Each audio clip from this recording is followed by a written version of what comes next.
30 October 2025ला मुंबईच्या पवईमध्ये एक धक्कादायक घटना घडली. रोहित आर्या नावाच्या माणसाने आर्य स्टुडिओमध्ये 17 मुलांना आणि 2 प्रौढांना हॉस्टेज बनवलं.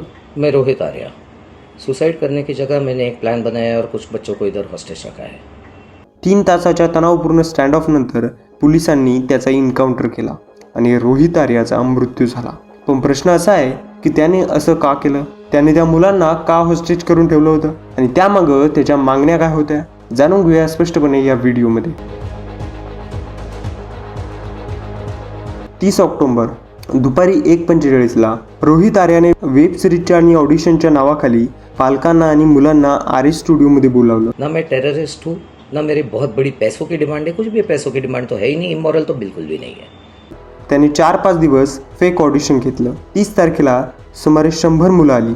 आर्याने 80 मुलांना निघायला दिलं. पण 8 ते 14 वर्ष वयोगटातील 17 मुलांना, एक 75 वर्षाच्या आजीला आणि एका स्टुडिओ स्टाफला इनसाइड लॉक केलं.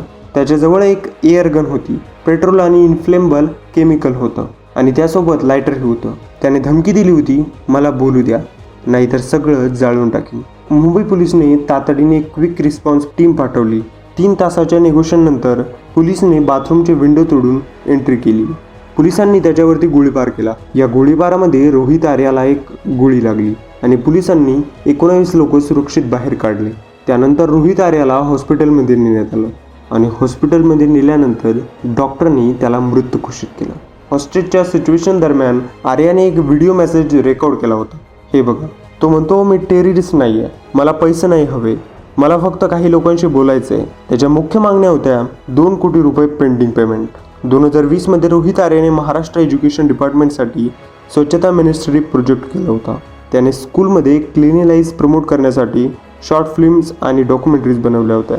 गव्हर्नमेंटने त्याची फिल्म्स वापरल्या, पण त्याला पैसे दिले नाही आणि त्याला क्रेडिटही दिलं नाही.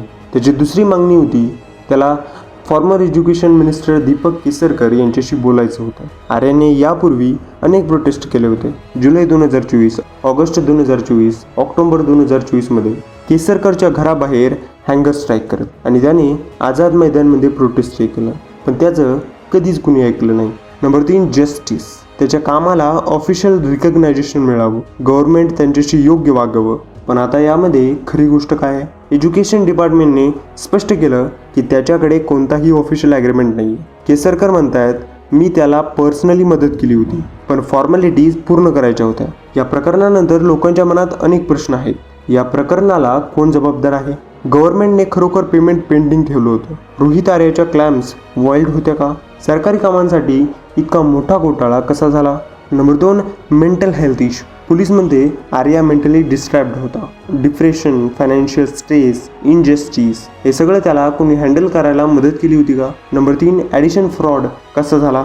4 ते 5 दिवस फेक ऑडिशन कसे चालले? पॅरेंट्सना हे कळालं नाही का?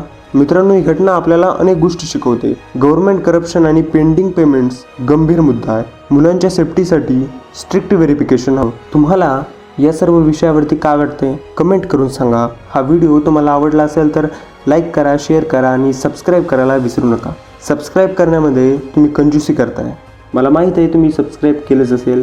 भेटूया लवकरच. थँक्यू.